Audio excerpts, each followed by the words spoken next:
પોરબંદર નગરપાલિકા અને મહાનગરપાલિકાનો દરજ્જો નવા વર્ષના પ્રારંભે આપ્યો છે, ત્યારે પોરબંદર પાલિકાના કમિશનર તરીકે એચ.જે. પ્રજાપતિ અને ડેપ્યુટી કમિશનર તરીકે એચ.વી. પટેલ તેમજ મનન ચતુર્વેદીને જવાબદારી સોંપવામાં આવી છે।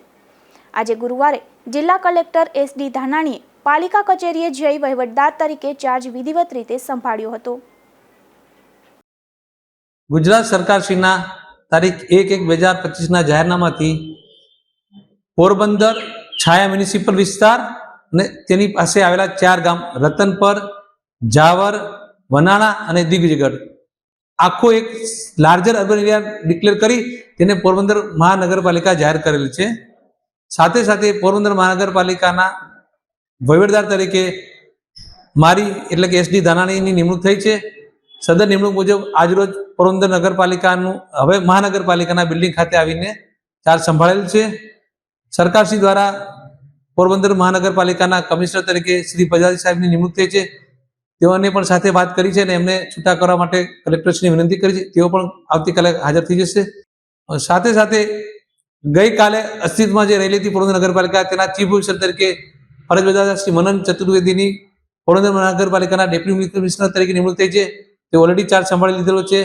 સાથે અન્ય એક અધિકારી શ્રી એચ.વી. પટેલની પણ ડેપ્યુટી મ્યુનિસિપલ કમિશનર તરીકે નિમણૂક થઈ છે।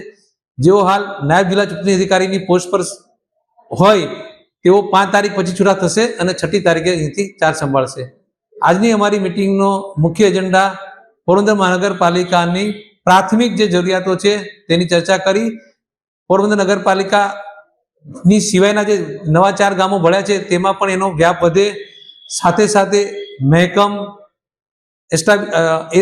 લોકોની અન્ય સુવિધાઓ, નાણાકીય આયોજન તે બાબતની પણ પ્રાથમિક ચર્ચા થયેલી છે અને સરકારશ્રીનો જે હેતુ છે કે પોરબંદર મહાનગરપાલિકામાં સમાજ તમામ વિસ્તારના નાગરિકોને એક વધારે સારી સુવિધાઓ, શહેરી સુવિધાઓ પૂરી પાડવામાં આવે તે માટે અમે પૂરું આયોજન શરૂ કરી દીધું છે।